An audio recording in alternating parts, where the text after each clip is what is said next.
Hi everyone. In today's tutorial, we will show you how to restore your Shopify store to a previous point in time.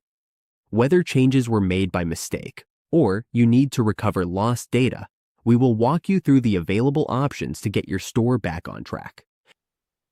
Now, let's go through this step by step and fix it. When we look at the Shopify dashboard, there are no built-in options to automatically restore your store to a previous point. What we need to do is install an application first.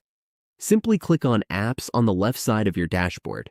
Then go to All Recommended and click on the Shopify App Store. Here, we just need to find and install a backup app.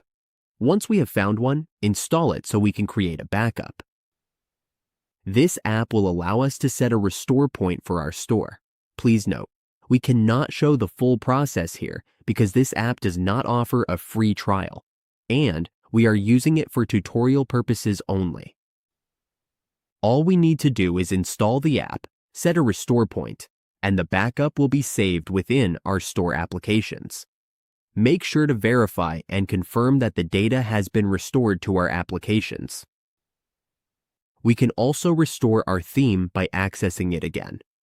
To do this, go to Online Store and then Themes. From there, we can edit them. Currently, there is no built-in option in the Themes section to restore a previous version. And that is how we restore a Shopify store to a previous point in time. While rollback options are not always built in, using backup apps and version history can help us recover our store effectively.